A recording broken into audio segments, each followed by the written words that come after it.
오늘 본 말씀은 포도원 품꾼의 비유로서 천국은 어떤 곳입니까? 누가 천국에 들어갈 수 있습니까? 이러한 내용의 말씀입니다.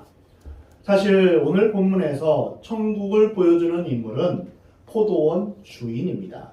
그래서 포도원 일꾼의 비유, 포도원 품꾼의 비유라기보다는 포도원 주인의 비유, 이렇게 해야 맞는데 이제 많은 사람들이 알고 있는 제목을 택하였습니다. 부자 청년 이야기가 영생의 문제를 다룬 것이라면 오늘의 말씀은 천국의 문제를 다루고 있습니다. 사실 영생이나 천국은 같은 주제에 속합니다. 영생을 소유한 사람이 곧 천국을 소유한 사람이고 천국을 소유한 사람이 곧 영생을 소유한 것이다 라고 말할 수 있습니다. 특히 마태복음 19장 30절 말씀, 오늘 본문 말씀 바로 앞에 있는 말씀이죠. 그리고 오늘 본문 마지막 절 마태복음 20장 16절을 비교하면 예수님께서 똑같은 말씀으로 결론을 내리신 것을 볼 수 있습니다. 천국 비유의 결론으로서 성경은 마태복음 19장 30절에 그러나 먼저 된 자로서 나중되고 나중된 자로서 먼저 될 자가 많으니라. 또한 오늘 본문의 결론도 마찬가지입니다. 20장 16절에 이와 같이 나중된 자로서 먼저 되고 먼저 된 자로서 나중되리라. 이것은 이제 같은 말씀을 사이에 이렇게 비유를 말씀하고 있습니다. 이것을 샌드위치 구조다 이렇게 말합니다. 샌드위치 빵 같이 이제 같은 말씀을 하시고 그 사이에 이제 중요한 말씀을 하시는 것입니다. 오늘 본문 1절에 보면 천국은 마치 품꾼을 얻어 포도원에 들여보내려고 이른 아침에 나간 집주인과 같다라고 말씀하십니다. 이 비유를 보면 천국은 마치 포도원 주인이 포도원에 들여보내려고 품꾼과 맺은 고용계약과 같다. 이어지는 2절에서 그 계약의 내용을 알 수 있습니다. 그가 하루 한 데나리온씩 품꾼들과 약속하여 포도원에 들여보냈다. 여기서 포도원 주인과 일꾼들이 하루 품삯이 한 데나리온이다 라는 계약이 나옵니다. 한 데나리온은 우리 이제 나라 형편으로는 이제 최저임금으로 생각하면 한 10만 원 정도 될 거라고 우리가 추정할 수 있습니다. 이것은 성도들이 천국에 들어가는 하나의 약속과 같습니다. 예수 그리스도를 믿음으로 천국에 들어가는 복을 말합니다. 이것은 10만 원의 가치 이런 게 아니라 하나님과 우리 사이에 맺은 언약, 약속, 이게 중요합니다. 내 말을 듣고 또 나를 보내신 이를 믿는 자는 영생을 얻었고 심판에 이르지 아니한다 라고 약속하셨습니다. 이 약속에 위해서 우리 모두는 하나님 나라의 백성으로서 또한 영생을 얻게 되는 것입니다. 누구든지 예수 그리스도를 믿으면 하나님의 자녀가 된다는 약속에 위해서 우리는 하나님 나라에 들어가게 되는 것입니다. 근데 문제가 생겼습니다. 일꾼들이 포도원에 들어가는 시간이 각각 다른 것입니다. 예를 들어서 3절에 보면 제3시에 포도원에 들어가는 사람이 있습니다. 처음에는 이른 아침 6시에 들어가는 사람이 있는데 제3시는 유대인 시간으로 제3시이면 우리나라 시간으로는 오전 9시에 해당하는 것입니다. 그리고 5절에는 제6시와 제9시로 되어 있는데 그것은 정오 12시와 오후 3시를 말하고 있습니다.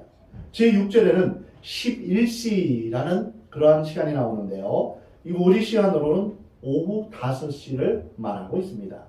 그러니까 다시 말하면 이른 아침 오전 6시에 들어가는 사람도 있고 오전 9시에 들어가는 사람, 정오 12시에 들어가는 사람, 또한 3시, 오후 3시에 들어가는 사람이 있고 오후 5시에 들어가는 사람이 있었다라는 것입니다. 팔레스타인 지역에서 포도를 따는 것은 9월 말경인데 이때는 우기가 시작되는 때입니다. 비가 오기 전에 포도를 따지 못하면 그해 수확은 다 망쳐버립니다. 그래서 포도원 그 주인은 포도를 시간 늦지 않게 거둬들이기 위해서 정신없이 서둘지 않으면 안 됩니다. 비록 1시간밖에 일하지 못하는 사람이라도 환영하였던 것입니다. 근데 일이 끝나는 시간은 오후 6시입니다. 일을 마치고 이제 주인이 품삯을 주게 됩니다. 오늘 본문 8절에 보면 저물매 포도원 주인이 청지기에게 이르되 품꾼들을 불러 나중 온 자로부터 시작하여 먼저 온 자까지 삭슬 주라 이렇게 말합니다. 여기서 주인이 청지기에게 참 재미있는 명령을 내립니다. 일을 마친 후에 품삯을 주는데 제일 먼저 온 사람부터 주지 않고 제일 나중에 온 사람부터 줍니다. 제일 먼저 온 사람은 받고 돌아가면 나중에 온 사람이 얼마 받는지 모르니까 어떤 분쟁이나 원망이 없을 텐데 나중 온 사람부터 주기 시작합니다. 일이 오후 한 6시에 끝났으니 그 나중 온 사람은 1시간밖에 일을 안 한 것입니다.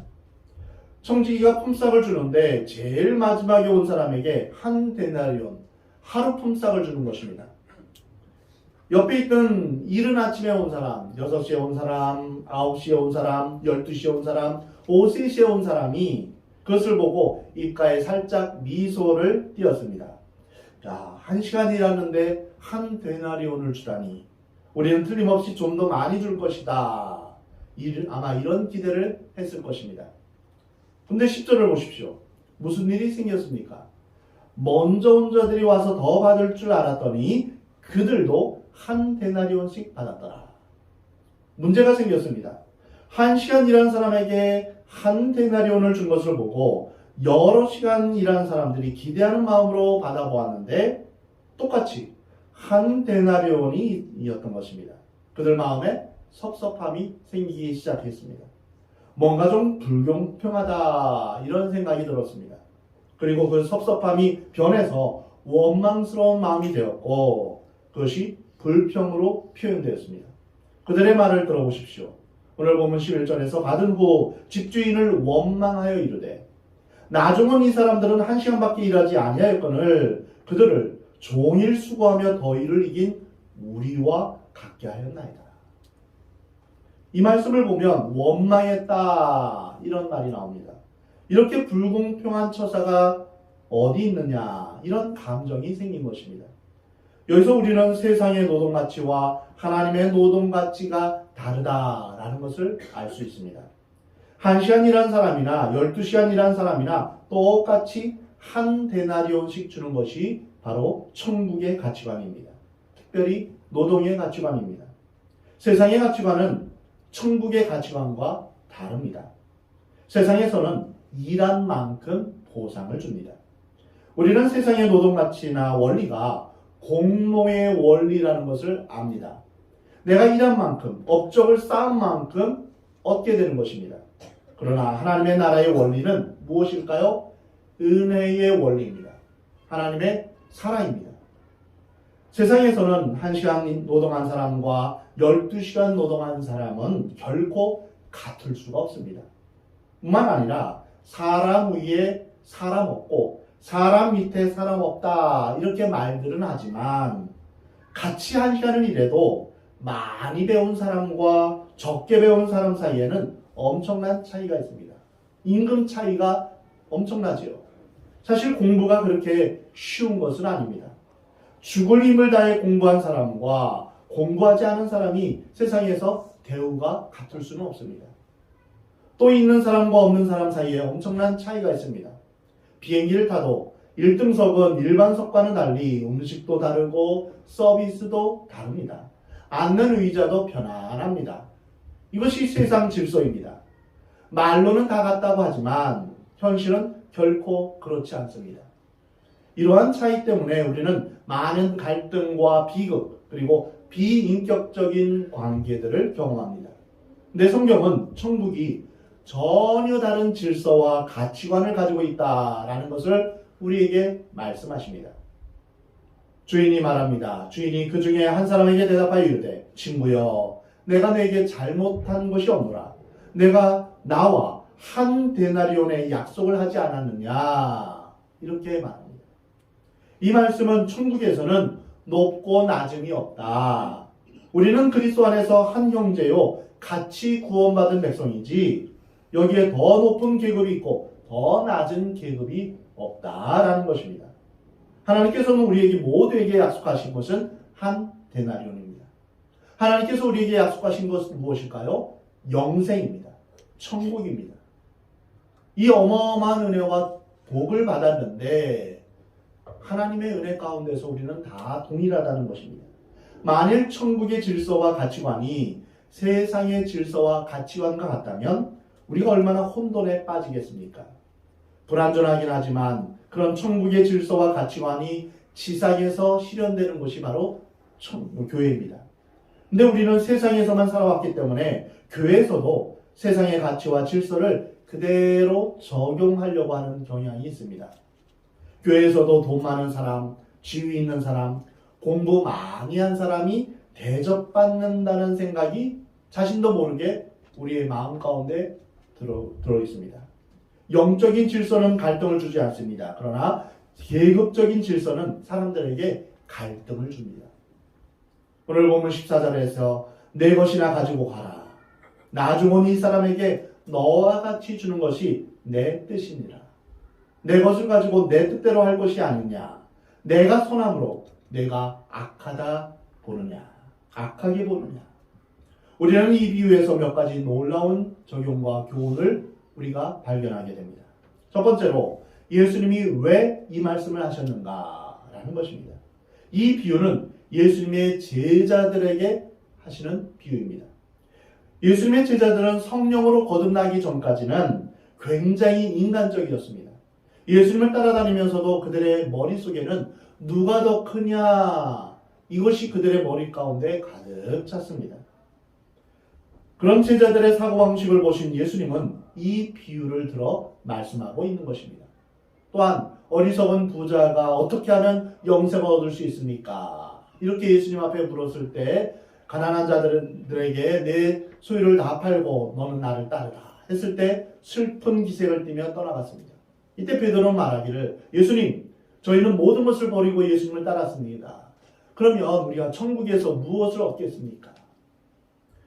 이 제자들은 예수님을 따라다니면서 어떤 보상을 받기 원하면서 예수님을 따라다닌다는 것을 알 수 있습니다.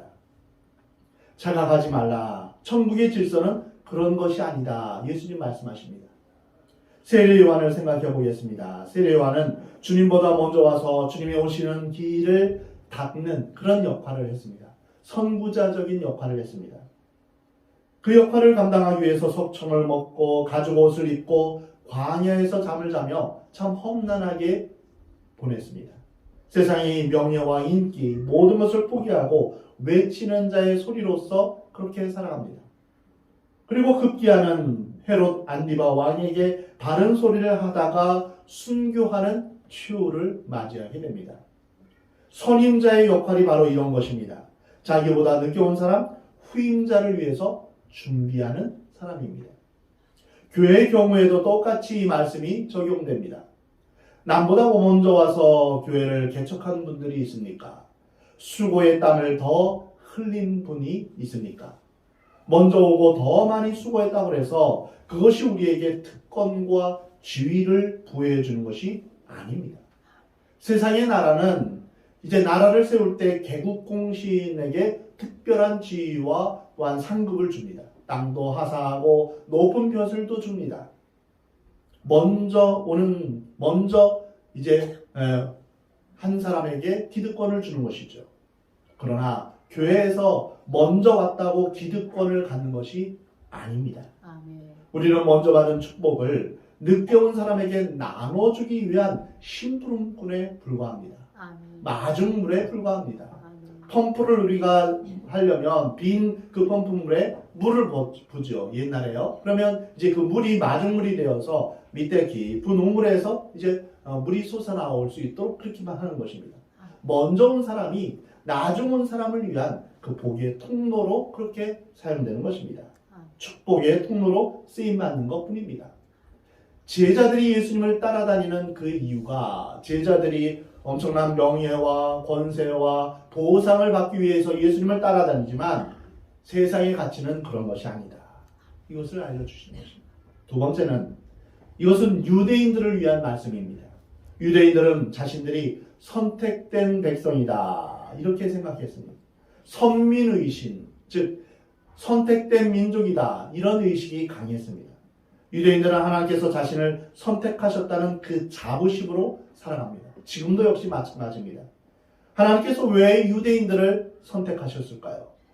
하나님이 왜 아브라함을 택하시고 다윗을 택하셨을까요? 왜 그 가운데 메시아가 나오셨을까요? 그것은 이스라엘 백성들에게 특권을 주시기 위해서가 아니라 그들을 인류 구원의 마중물로 사용하기 위해서입니다.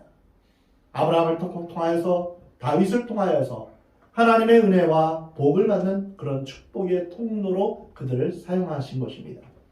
인류의 메시아를 선포하는 일에 이스라엘을 사용하신 것입니다. 그러나 그들은 자기들이 인류의 구원에 봉사하기 위한 수단으로 선택되었다. 이것을 깨닫지 못하고 유대인들은 하나님은 우리만의 하나님 이렇게 착각했습니다. 그래서 유대주의는 이방인들에게는 구원이 없고 이방인들은 모두 개나 돼지와 같다 이렇게 취급하고 있는 것입니다. 이것이 얼마나 많은 역사의 비극을 낳았는지 모릅니다. 결국 예수 그리스도께서 이 세상에 오셨을 때 유대인들이 예수님을 배척함으로 말미암아 하나님께서는 이방인들을 부르시기 시작했습니다. 이것이 바로 사도행전의 내용입니다. 유대인들이 이 선민 사상을 자기들의 명예와 특권으로 생각했기에 이스라엘은 지금도 역사 가운데 시련을 당하고 있는 것입니다. 선택받았다. 이것은 참 중요합니다. 그러나 자기 자신만을 위해서 자기의 영광과 특권을 위해서 이 선택이 사용될 때는 하나님의 목적과 다르게 되는 것입니다. 하나님께서 우리 모두에게 주신 것은 유대인이든 이방인이든 한 데나리온입니다. 처음 온 사람이나 늦게 온 사람이나 똑같이 주시는 구원의 은혜가 바로 한 데나리온입니다. 동일하게 천국, 영생 이러한 복을 주시기를 원하신다는 것입니다. 우리나라가 복음을 받아들이는 시기는 다른 나라에 비하면 참 많이 늦습니다. 2000년의 기독교 역사를 볼 때 우리나라는 130년 전부터 이제 복음이 들어오기 시작했죠. 우리나라를 생각하면 오후 5시에 부름받은 일꾼들이다. 이렇게 생각해도 무방합니다. 그러면 일찍 온 사람의 기쁨은 무엇입니까? 우리는 자칫 잘못하면 나는 오후 5시에 부름받은 사람이고 하나님의 은혜를 받은 사람인데 내가 마치 오전 6시부터 일한 사람인 양 착각하기 쉽습니다. 아닙니다. 우리는 아침 일찍 부름받은 그런 사람이 아닙니다. 일찍 온 사람의 기쁨은 어떠해야 될까요? 2데나리온 받는데 기쁨이 있는 것이 아니라 더 일했다고 더 많이 받는 것으로 기뻐하는 것이 아니라 늦게 온 사람도 같이 1데나리온 받는 것을 보면서 할렐루야라고 기뻐하는 것입니다. 유대인들이 기뻐해야 될 것은 우리만 구원받은 것이 아니라 다른 이방 민족도 구원받는 것을 보면서 기뻐해야 되는데 그러지 못했습니다. 그것이 남이라면 쉽게 수긍이 안 되지만 은혜 받을 수 없는 내 자식 하나가 있는데 그가 5시에 포도원에 왔습니다. 다른 사람들은 저놈은 주지 말라. 하루 종일 놀다가 지금 와가지고 1시간 일하는데 저런 사람한테 어떻게 한 데나리온을 주냐 아우성을 치는데 부모라면 어떤 마음입니까? 부모라면 똑같이 주고 싶었을 것입니다. 근데 주님이 1데나리온을 주니까 부모가 할렐루야 하는 것입니다. 내 자녀가 1데나리온을 받으니까 기뻐하는 것이죠. 자기 자식이 받는 것과 같이 이렇게 우리가 기뻐하는 것, 이것이 바로 하나님의 마음입니다. 이것이 바로 그리스도인의 마음입니다. 이것이 바로 하나님 나라의 가치관입니다. 하나님은 우리 한 사람 한 사람을 하나님의 자녀로 봅니다. 근데 우리는 다른 사람을 볼 때 경쟁자로 보거나 아니면 시기와 질투의 대상으로 봅니다. 하나님의 자녀로 생각하지 않고 나와 동등하면서 나보다 더 많은 복을 받았네? 이렇게 하면서 시기하고 질투합니다. 세 번째로 우리가 이 말씀을 적용해야 될 부분이 있습니다. 그것은 나중 온 자에게 임하는 하나님의 은혜입니다. 우리 가운데는 젊어서 예수님 믿은 사람도 있고 나이 많아서 예수님 믿은 사람도 있습니다. 심지어 죽기 바로 직전에 구원받는 사람도 있습니다. 그러나 구원에 있어서는 주어지는 보상은 똑같은 한 데나리온입니다. 죽기 직전에 받았다고 해서 그들에게 영생이 없고 천국이 없나요? 아닙니다. 있습니다. 이런 이유 때문에 어리석은 사람은 나는 그러면 신나게 놀다가 죽기 직전에 하나님 믿어야겠다. 이렇게 말하는 사람이 있습니다. 문제는 언제 죽을지 모른다는 것이죠. 자다 죽을지 아니면 가다 사고로 죽을지 모릅니다. 그래서 우리는 미리미리 예수님 믿어야 됩니다. 내가 죽기 직전에 믿어야 된다. 이것처럼 어리석은 것은 없습니다. 근데 사실 죽기 전에 구원받는 그런 사람도 있는 것은 사실입니다. 예수님이 십자가에 죽으셨을 때 옆에 있던 강도는 예수님을 평소에 만나본 일도 없고 예수님으로부터 제자 훈련 받은 일도 없습니다. 그저 십자가에서 만났을 뿐입니다. 한 강도가 예수님께 저주를 하자 그는 그 강도를 꾸짖으시면서 예수여 당신의 나라에 임하실 때 저를 기억하여 주옵소서. 이 한마디 했습니다. 그러자 예수님은 놀랍게도 오늘 내가 나와 함께 낙원에 있으리라. 이 강도는 그 생의 마지막 순간에 예수님을 만난 것입니다. 예수님은 그에게도 하나님의 은혜와 하나님의 긍휼과 관대함을 베풀어 주셨습니다. 네 번째로 참된 노동의 가치는 노동의 양이 아니라 노동의 질에 의해서 결정된다는 것입니다. 대부분의 사람들은 노력의 대가로 보수를 받습니다. 얼마만큼 몇 시간 일한 거 노동을 했으면 얼마만큼 보수받는다. 이것이 세상의 관점이요 질서입니다. 그러나 천국의 관점은 다릅니다. 오늘 본문 6절에 보면 제11시에 나가보니 서 있는 사람들이 또 있는지라 이르되 너희는 어찌하여 종일토록 놀고 여기 서 있느냐 이르되 우리를 풍꾼으로 쓰는 이가 없음이니이다. 이르되 너희도 포도원에 들어가라. 여기서 나타난 풍꾼은 하루 벌어 하루 먹고 사는 그러한 노동자들입니다. 일반적으로 직장에 다니는 노동자들은 며칠 쉬어도 굶지 않습니다. 사회제도의 보장을 받기 때문입니다. 그러나 날품팔이 노동자들은 하루 일하지 않으면 하루 굶습니다. 이른바 노동시장, 인력시장에 가서 그날 어떤 사람을 만나서 자기가 팔려가야 합니다. 오늘 팔렸다고 해서 내일 또 팔릴 수 있을지는 아무도 장담을 못합니다.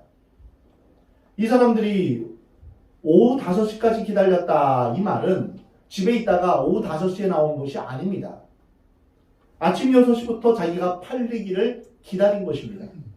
그런데 아침 일찍 팔려가는 사람은 어떤 사람들일까요? 힘이 있고 좀 일 좀 꽤나 할 수 있는 그런 사람 먼저 데려갑니다. 그렇게 순서대로 데려가고 좀 비리비리하고 좀 일 못할 것 같은 사람은 계속 남아있는 겁니다. 그러면서 이제 이 사람들이 오늘 할 일이 없네 라면서 돌아갈 수도 없습니다. 보통은 인력시장에서 아침 일찍부터 새벽부터 장작 패고 거기에서 이제 모닥불 피우고 기다리다가 이제 한 사람은 이제 들어가고 마지막에 8시, 9시 되면 이제 동 틀고 이제 하면 다들 집으로 갑니다. 이제 더 이상 부를 사람이 없죠. 근데 오늘 본문의 사람은 오후 5시까지 그 자리에 있습니다. 왜냐하면 거기를 떠날 수가 없습니다. 그나마 1시간 벌이라도 해야 그날 저녁에 식구들을 먹여 살릴 수 있으니까요. 그들은 애타게 일을 찾는 그런 사람들이었습니다. 주인이 왜 종일토록 놀고 여기 서 있느냐라고 하니까 이들은 우리를 품꾼으로 쓰는 이가 없기 때문입니다. 이 사람들의 심정을 여러분 이해할 수 있겠습니까? 저녁 5시까지 기다려도 일자리를 못 얻는데 남은 1시간만이라도 일해서 아이들에게 밥을 먹이려는 불쌍한 노동자인 것입니다. 천국은 이런 사람들에게 어떻게 대합니까? 12시간 일한 사람이나 1시간 일한 사람이나 그 노동의 질을 볼 때는 똑같다는 것입니다. 일하고 싶지만 취업의 기회가 없어서 노동하지 못한 사람을 천국에서는 무시하지 않는다는 것입니다. 이런 의미에서 노동은 천국의 관점에서 볼 때 돈을 벌기 위한 행위로 하기보다는 하나님의 영광을 위한 것이다 라는 것을 알 수 있습니다. 노동 자체가 신성한 것이고 즐거운 것이며 하나님과 이웃을 섬기기 위한 것입니다. 또한 우리가 주의 일을 하는 것은 보상을 받기 위해서 상급을 받기 위해서 하는 것이 아닙니다. 우리가 주의 일을 열심히 함으로 인해서 내가 큰 상급을 받는다? 그것을 기대하지 마시 바랍니다. 우리가 주님을 위해서 일한다는 그 자체가 즐거움이요 영광이기 때문입니다. 나 같은 죄인을 주님께서 사용하시고 내가 주인을 위해서 일할 수 있다니 이것이 영광이요 즐거움입니다. 그리고 다섯 번째로 우리가 이 비유에서 발견되는 것은 하나님은 긍휼이 깊으신 분이요 관대하신 분이라는 것입니다. 오늘 본문 14절에 내 것이나 가지고 가라. 나중은 이 사람에게 너와 같이 주는 것이 내 뜻이니라. 이 말씀이 지닌 분위기는 어떤 것입니까? 주인은 너와 약속한 한 데나리온을 주기로 한 대로 그만큼 준 것인데 다른 사람에게 잘해주는 것을 왜 그렇게 나쁘게 보느냐 하는 것입니다. 내 것을 가지고 내 뜻대로 할 것이 아니냐. 내가 선함으로 내가 악하게 보느냐.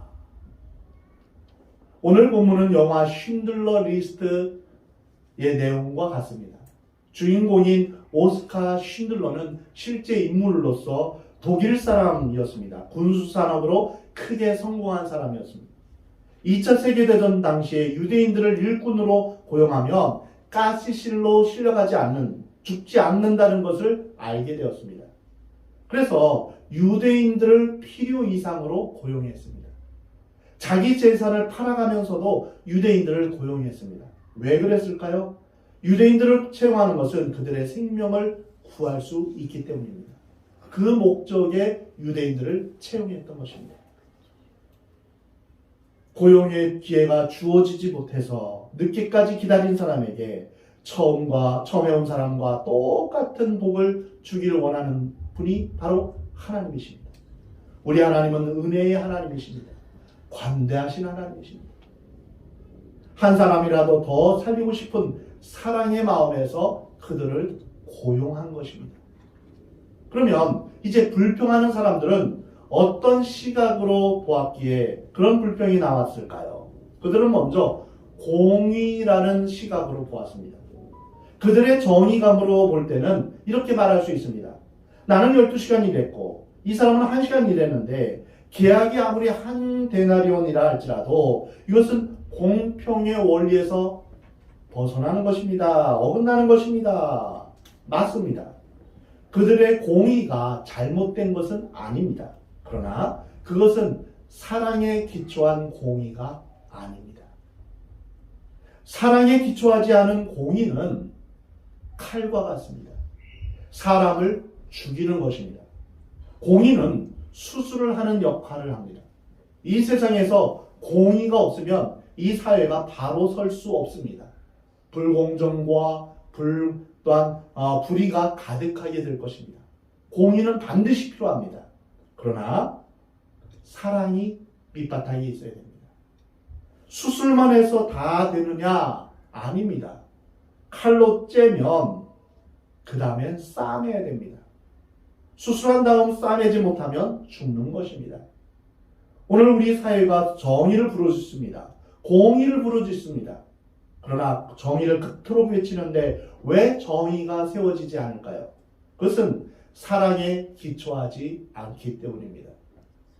파괴하고 분쇄하고 죽이려는 정의의 이름으로 자기의 정치적인 목적을 달성하고 자기의 이익을 추구하려는 정의는 절대로 정의를 이루지 못합니다. 정말 사랑하기 때문에 내가 그 사람을 위해서 죽을 마음이 있기 때문에 부르짖는 정의는 의를 이룹니다. 오늘 본문에 나온 주인에게 항의했던 사람들의 시각은 바로 칼로 롯을 하는 정의의 시각입니다. 그러나 주인의 시각은 사랑의 시각이요 긍휼의 시각입니다. 그 사람이 늦게 왔을지라도 허물이 있을지라도 그 사람이 죄가 있을지라도 온전한 복을 주고 싶어 하시는 것이 바로 하나님의 마음입니다. 비슷한 비유가 성경에 또 있습니다. 돌아온 탕자의 비유입니다. 탕자가 돌아왔을 때 아버지는 이렇게 말할 수 있습니다. 세상의 아버지는 이렇게 말할 것입니다. 요놈 봐라. 내가 용서를 해주되 한번 혼쭐을 내고 용서해주마. 대부분의 사람들이 이렇게 합니다. 근데 탕자의 아버지는 그러지 않았습니다. 자존심 게임을 하지도 않았습니다. 문 밖에서 기다리고 있다가 아들이 오는 것을 발견하고 백발이 성성한 나이 많은 아버지가 먼저 달려갑니다. 이것이 아버지의 마음입니다. 하나님의 마음입니다. 냄새나는 그 아들을 껴안고 입을 맞추고 반지를 끼워주며 새 옷으로 갈아입히고 동네 사람들을 다 초대해서 잔치를 벌입니다. 죄인을 영접하시는 하나님의 모습입니다. 늦게 온 사람도 똑같이 반기시는 하나님이십니다. 근데 이것을 보고 아주 떨떠름한 그러한 표정을 짓는 사람이 있었죠. 바로 큰아들입니다. 큰아들은 기분이 나빴습니다. 동생은 아버지가 수년간 모은 재산을 가지고 허랑방탕하게 다 쓰고 왔는데 자기는 재산을 축내지도 않았고 아버지를 모시며 고생하면서 착실하게 살아왔습니다. 근데 그동안 자신에게 반지를 끼워준 적도 없고 자기를 위해서 염소 새끼 하나 잡아준 적도 없고 또한 잔치를 벌인 적도 없었습니다. 누구든 큰아들의 섭섭함을 이해할 수 있을 것입니다. 그가 마음이 곱지 않은 나쁜 사람이라서 그런 것이 아닙니다. 그렇다면 이 큰아들은 자기 동생을 무슨 시각으로 바라보았을까요? 공의의 시각으로 바라본 것입니다. 율법의 시각으로 바라본 것입니다. 이것이 바로 바리새인들의 시각입니다. 이것은 바로 아침 9시에 온 사람의 시각과 마찬가지입니다. 오늘 본문에 이제 아침에 온 사람의 모습이죠. 그러나 아버지의 관점은 첫째 아들의 관점과 다릅니다. 아버지는 첫째 아들에게 너는 나와 항상 함께 있었지만 이 아들은 죽었다가 산 아들이 아니냐. 아버지의 안타까움은 내가 이 아들을 사랑해서 이렇게 기뻐하는 것처럼 너도 왜 그렇게 기뻐해 주지 않느냐. 이것입니다. 첫째 아들은 아버지의 긍휼과 사랑의 마음을 몰랐던 것입니다.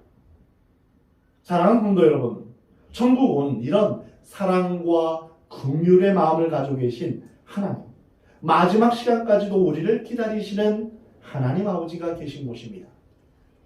하나님은 12시간, 9시간 일한 사람에게 약속하신 대로 한 데나리온을 주시면서 그가 1시간 일한 사람에게 베푸시는 하나님의 관용을 함께 누리기를 원하십니다. 먼저 온 사람들이 특권을 주장하는 것이 아니라 오히려 나중 온 사람에게 여기 따뜻한 곳에 앉으십시오. 이렇게 말할 수 있는 것이 천국이며 교회라고 하나님께서 말씀하신 것입니다. 그리고 나서 이렇게 경고하심으로 결론을 내립니다. 16절 말씀입니다. 이와 같이 나중된 자로서 먼저 되고 먼저 된 자로서 나중되리라. 사랑하는 성도 여러분, 천국은 니고데모와 같이 존경받는 율법 선생과 여러 번 결혼에 실패한 수가성의 여인을 똑같이 대우하는 곳입니다. 천국에 갔을 때 니고데모라고 해서 어서 오세요. 율법 가르치냐 수고하셨죠. 이렇게 존경받으면서 수가성 여인은 천하게 그렇게 여겨질까요? 아닙니다. 천국은 결코 그런 곳이 아닙니다. 사람들은 모두 하나님 앞에서 성령으로 거듭나지 않으면 천국에 갈 수 없는 죄인들이기 때문입니다. 우리들끼리야 이렇게 도토리 키재기식으로 이제 누가 더 크네, 누가 더 많이 배웠네, 누가 더 많이 벌었네 서로 비교하지만 하나님 편에서는 우리가 어떤 존재입니까? 모두 다 하나님의 영광에 이르지 못하는 죄인인 것뿐입니다. 로마서 3장 23절에 모든 사람이 죄를 범하였음에 하나님의 영광에 이르지 못하더라. 어느 누구도 그 하나님의 크고 놀라운 기준에 이를 사람은 아무도 없습니다. 우리 모두는 오후 5시에 온 사람과 별반 다를 바가 없습니다. 하나님의 은혜 위에서 온 것입니다. 세상에는 여러 기준으로 사람들을 나누고 분류합니다. 상류층, 중류층, 하류층 이렇게 말하기도 하고, 인도에는 지금도 카스트 제도가 있어서 불가촉 천민이 지금도 억압받고 죽임당하는 그런 일들이 수없이 일어납니다. 사람들이 이렇게 많은 사람들을 나누고 분류하지만 하나님은 어떻게 보십니까? 하나님은 모두 동일하게 보십니다. 하나님 앞에서 정말 복된 사람은 어떤 사람일까요? 자신이 아무것도 내어놓을 것 없는 죄인이라는 것을 깨닫는 사람이야말로 정말 복된 사람입니다. 사랑하는 성도 여러분 모두 이렇게 심령이 가난한 자가 되기를 우리 하나님은 원하십니다. 천국에 갈 수 있는 첫 번째 요건이 무엇입니까? 마태복음 5장에서 8, 9에서 첫 번째는 바로 심령이 가난한 자입니다. 내가 얼마나 큰 죄인인가. 나 같은 죄인 살리신 주 은혜 놀라워. 이것을 고백하는 사람만이 천국에 갈 수 있는 것입니다. 사람들이 천국에 들어가지 못하는 이유는 천국에 들어가기가 어려워서가 아닙니다. 왜일까요? 나보다 못한 사람이 같이 들어가니까 너무 시시해서 들어가기 싫은 것입니다. 아니, 내가 저런 사람하고 같이 간다고? 이러면서 들어가기 싫어하는 것입니다. 나는 그래도 저런 사람보다 낫지. 이런 마음 때문에 들어가지 않으려고 하는 것입니다. 천국에 들어가려면 절대로 다른 사람과 비교해서는 안 됩니다. 내가 하나님 앞에 선택받았다. 내가 하나님 앞에 쓰임받는다. 이 기쁨으로 충만해서 봉사하면 그뿐입니다. 처음 포도원에 들어간 사람이 잃어버린 것은 무엇일까요? 일할 수 있는 기회를 주신 것에 대한 감사하는 마음입니다. 우리가 오래 신앙생활을 하면서 우리가 자칫 잃어버릴 수 있는 것은 내가 구원받은 기쁨, 주님이 나를 사용하시는 그 기쁨을 우리가 잃어버릴 수 있습니다. 우리는 자칫 아침 6시에 온 사람과 같이 내가 이만큼 일했는데, 내가 이만큼 수고했는데 이렇게 나 자신을 드러내려고 하는 그런 마음이 생길 때입니다. 우리는 자칫하면 나는 이렇게 수고하는데 놀고 먹는 저 사람은 뭐죠? 이렇게 원망하기 시작하면 끝이 없습니다. 내게 주신 믿음의 분량대로 충성을 다하면 그것으로 충분합니다. 결코 다른 사람과 나를 비교하면 안 됩니다. 내가 주님 앞에 최선을 다해서 너는 죽도록 충성하라. 그러면 생명의 멸류관을 내게 주리라. 말씀하신 그 말씀을 믿고 내가 할 수 있는 대로 충성을 다하여 주님 앞에 봉사하면 그것으로 충분한 것입니다. 다른 사람 일을 하네, 열심히 하네, 안 하네, 그것을 말할 필요가 없는 것입니다. 사랑하는 성도 여러분, 나는 허물과 죄로 죽었던 사람인데, 지옥 갈 사람인데, 나 같은 죄인을 살리신 그 은혜에 감사하며 감격하며 사신 바랍니다. 그리고 주님 나라 가기까지 주의 일을 감당할 수 있는 것을 큰 은혜로 아시기 바랍니다.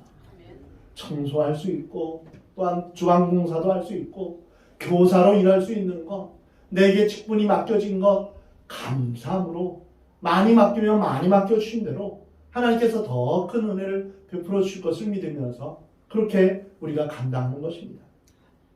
늦게 와서 새롭게 은혜에 참여하는 사람을 우리는 하나님의 마음으로 환영하고 그들을 사랑하는 그러한 여러분이 되기를 우리 하나님은 원하십니다. 아멘. 그래서 우리 교회가 하나님이 원하시는 하나님의 사랑으로 가득한 교회, 하나님의 천국이 되기를 우리 하나님은 원하십니다.